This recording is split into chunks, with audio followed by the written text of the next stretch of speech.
नमस्कार, AB star news देख रहे हैं आप और मैं हूं आपके साथ सोहन सिंह। वक्त हो चला है देश लाइव का, जिसमें बात करेंगे तमाम अहम खबरों की। शुरुआत करेंगे कर्नाटक की खबर के साथ में। दरअसल कर्नाटक में 3 दिन में 2 हत्याएं हो जाती हैं और इन 2 हत्याओं के बाद कर्नाटक उबल रहा है। तनाव देखने को मिल रहा है, पुलिस अलर्ट हो गई है और सुरक्षा के चाक चौबंद इंतजाम नजर आ रहे हैं।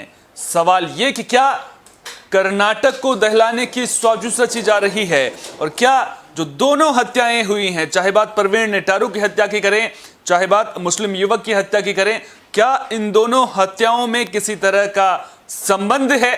पीएफआई का नाम परवीन नेटारू की हत्या में सामने आ रहा है, लेकिन क्या इस हत्या से भी पहले हुई हत्या के तार जुड़े हुए हैं? यह सवाल अब बड़ा बनता हुआ नजर आ रहा है। तो कर्नाटक में 3 दिन में 2 मर्डर के मामले सामने आने के बाद तनाव पैदा हो गया है।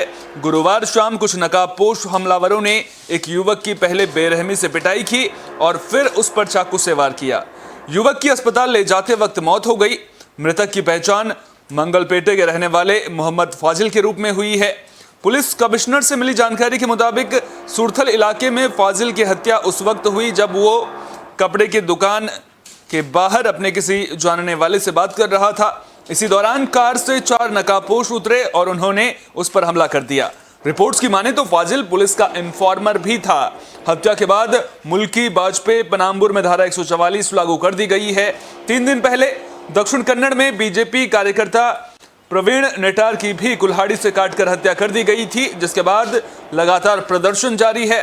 फाजिल की हत्या उस दौरान हुई जब सीएम बसवराज बोम्मई बीजेपी युवा विंग के नेता प्रवीण नेटार के परिजनों से मुलाकात करने उनके घर गए थे। कर्नाटक सरकार ने प्रवीण के परिवार को 5 लाख और पार्टी की ओर से 25 लाख का मुआवजा दिया है।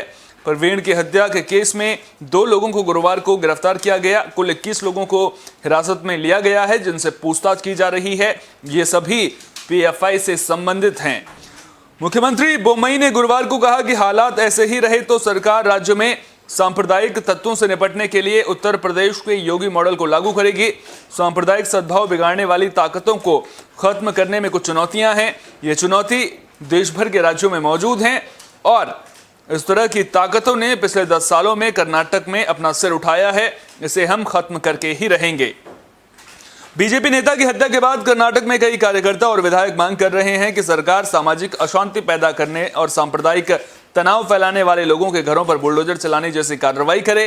बोम्मई इसी संबंध में जब उनसे सवाल पूछा गया तो उसका जवाब दे रहे थे। उन्होंने साफ तौर पर कहा कि योगी मॉडल लागू करने से भी कर्नाटक सरकार नहीं हिचकिचाएगी। बीजेपी नेता प्रवीण की हत्या को लेकर दक्षिण कन्नड़ में तनाव लगातार जारी है। यहां कार्यकर्ता बेहद गुस्से में हैं। हत्या का शक पीएफआई के टेरर मॉड्यूल पर है। केंद्रीय मंत्री शोभा करंदलाजे ने गृह मंत्री अमित शाह को लेटर भी लिखा है और पूरे मामले में एनआईए से जांच कराने की मांग की है। प्रवीण की पत्नी ने मांग की है कि हत्यारों को हर हाल में फांसी की सजा मिलनी चाहिए। प्रवीण की हत्या के बाद बीजेपी युवा मोर्चा के पदाधिकारियों के इस्तीफे जारी हैं।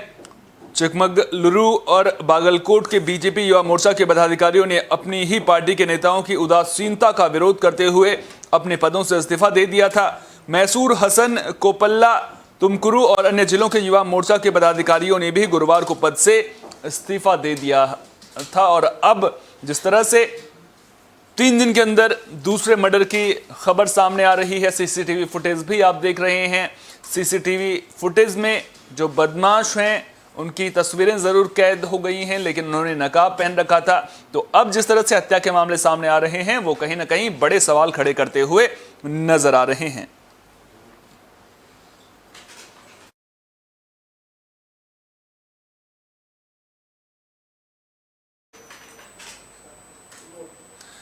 अब बात राजस्थान के बाड़मेर में हुए हादसे की भी कर लेते हैं। दरअसल राजस्थान के बाड़मेर में वायुसेना का MiG-21 विमान क्रैश हो गया था। यह हादसा बाड़मेर के भीमड़ा गांव में हुआ। जोरदार धमाके के साथ आग की लपटें आसमान छूने लगी। MiG-21 क्रैश होने की जानकारी मिलते ही गांव में अफरा तफरी मच गई। विमान का मलबा आधे किलोमीटर के दायरे में फैल गया था। इस हादसे में विमान में मौजूद दोनों पायलट शहीद हो गए हैं। वायुसेना ने कहा है कि दुर्घटना के बारे में तथ्य इकट्ठा किए जा रहे हैं। भारतीय वायुसेना ने MiG-21 ट्रेनर विमान के दोनों पायलटों की मौत पर दुख जताया है।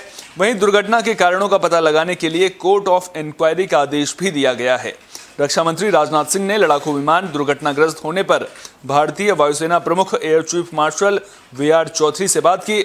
हादसे पर दुख जताते हुए राजनाथ सिंह ने ट्वीट किया, राजस्थान में बाड़मेर के पास भारतीय वायुसेना के MiG-21 ट्रेनर विमान के दुर्घटना में 2 वायु योद्धाओं को खोने से गहरा दुख हुआ। राष्ट्र के प्रति उनकी सेवा को कभी भुलाया नहीं जा सकेगा। दुख के इस घड़ी में मेरी संवेदनाएं शोक संतप्त परिवारों के साथ हैं। MiG-21 बाइसन विमान को भारतीय वायुसेना ने 1960 के दशक में शामिल करना शुरू किया था। भारतीय वायुसेना ने पिछले कुछ सालों में विभिन्न हादसों में कई MiG-21 विमान और अन्य विमान खोए हैं। वर्तमान में भारतीय वायुसेना के पास MiG-21 बाइसन के करीब 6 स्क्वाड्रन हैं और एक स्क्वाड्रन में करीब 18 विमान होते हैं।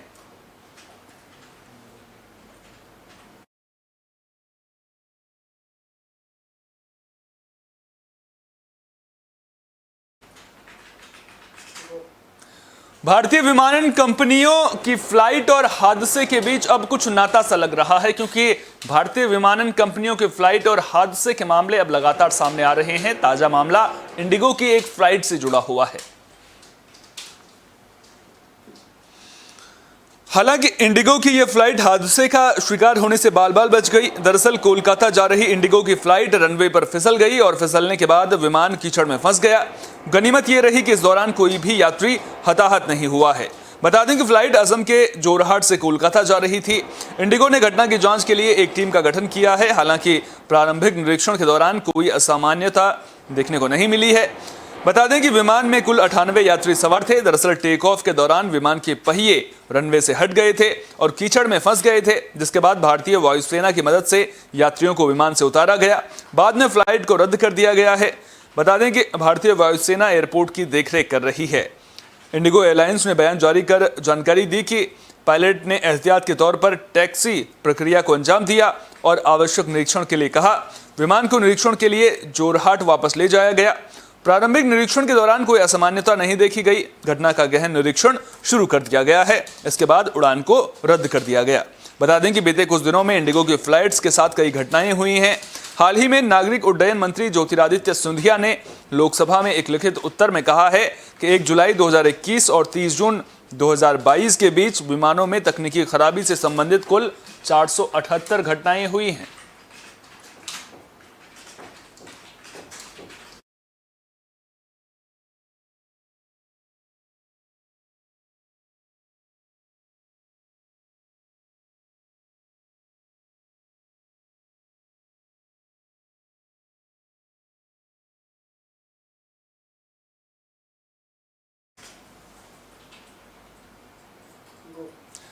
हाल ही में लुलु मॉल को लेकर आजम खान का बयान तो आपने सुना ही होगा।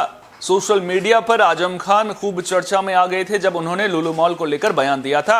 अब एक बार फिर से लुलु मॉल को लेकर आजम खान का बड़ा बयान सामने आया है। उन्होंने कहा है कि लुलु मॉल के मालिक RSS के फंड रेजर हैं। तो समाजवादी पार्टी के वरिष्ठ नेता और रामपुर से विधायक आजम खान एक बार फिर अपने बयानों को लेकर सुर्खियों में हैं। बीते दिनों उन्होंने लुलु मॉल विवाद पर जो बयान दिया वो सोशल मीडिया पर जमकर वायरल हुआ। अब एक बार फिर उन्होंने लुलु मॉल पर बयान दिया है। इसके अलावा सपा विधायक ने मॉल के मालिक पर RSS को फंड देने का आरोप लगाया है। मीडिया से बात करते हुए गुरुवार को आजम खान ने लुलु मॉल पर खुलकर जवाब दिया। उन्होंने कहा, लुलु मॉल वाला RSS का फंड रेजर है, उसी ने मॉल बनाया है और नमाजी भी वही लाया था। ये पूरा विवाद उसी का खड़ा किया हुआ है।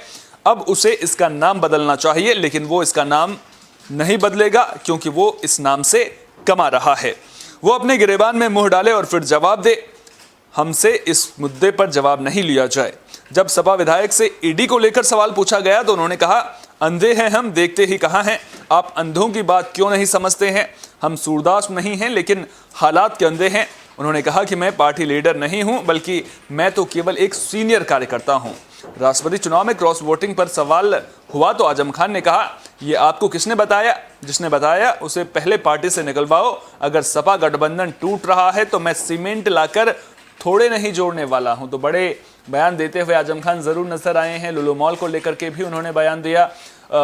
सपा गठबंधन को लेकर बयान देते हुए नजर आए और इस दौरान ईडी की कार्रवाई को लेकर के भी आजम खान ने बयान दिया है।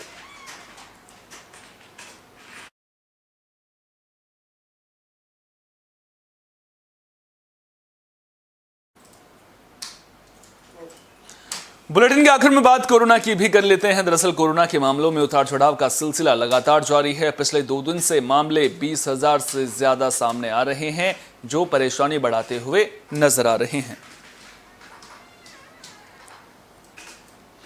तो कोरोना वायरस के मामले लगातार दूसरे दिन 20,000 से ज्यादा सामने आए हैं। देश में पिछले 24 घंटे के दौरान कोरोना के 20,409 नए केस दर्ज किए गए हैं। इसके बाद एक्टिव कोरोना के मामलों की संख्या 1,43,988 हो गई है। इससे पहले गुरुवार को कोरोना वायरस के 20,557 नए मामले सामने आने के बाद देश में संक्रमितों की संख्या बढ़कर 4,39,59,321 हो गई थी। इधर राष्ट्रीय राजधानी दिल्ली में कोरोना संक्रमण के मामलों में इजाफा देखने को मिल रहा है। गुरुवार को जारी हुए स्वास्थ्य विभाग की रिपोर्ट के मुताबिक दिल्ली में पिछले 24 घंटे में 1,128 मामले सामने आए हैं। इसके साथ ही इस दौरान 841 लोगों ने कोरोना को मात दी है। दिल्ली में इस वक्त कोरोना के 3,526 एक्टिव केस हैं। बुधवार को दिल्ली में 1,066 नए केस दर्ज किए गए थे। दिल्ली स्वास्थ्य विभाग के हेल्थ बुलेटिन के मुताबिक गुरुवार की रिपोर्ट के मुताबिक पिछले 24 घंटे में 17,188 टेस्ट हुए। इस दौरान 6.56% पॉजिटिविटी रेट के साथ 1,128 कोरोना पॉजिटिव केस दर्ज हुए। वहीं 841 कोरोना संक्रमित मरीज ठीक होकर डिस्चार्ज हुए। देश की आर्थिक राजधानी मुंबई में भी गुरुवार को कोरोना वायरस के 281 नए मामले सामने आए हैं। वहीं इस दौरान एक व्यक्ति की मौत हुई है। मुंबई में बुधवार को कोरोना के 283 मामले सामने आए थे और 2 लोगों की मौत हुई थी। बता दें कि देश में 7 अगस्त 2020 को संक्रमितों की संख्या 20 लाख, 23 अगस्त को 30 लाख और 5 सितंबर 2020 को 40 लाख से अधिक हो गई थी। संक्रमण के कुल मामले 16 सितंबर 2020 को 50 लाख, 28 सितंबर 2020 को 60 लाख, 11 अक्टूबर 2020 को 70 लाख, 29 अक्टूबर 2020 को 80 लाख और 20 नवंबर को 90 लाख के पार चले गए थे, जबकि 19 दिसंबर 2020 को ये मामले 1 करोड़ से ज्यादा हो गए थे। पिछले साल 4 मई को संक्रमितों की संख्या 2 करोड़ और 23 जून 2021 को 3 करोड़ के पार पहुंच गई थी। इस साल 25 जनवरी को मामले 4 करोड़ के पार हो गए थे और अब अगर पिछले 24 घंटे की बात करें तो 20,000 से ज्यादा कोरोना के मामले सामने आए हैं।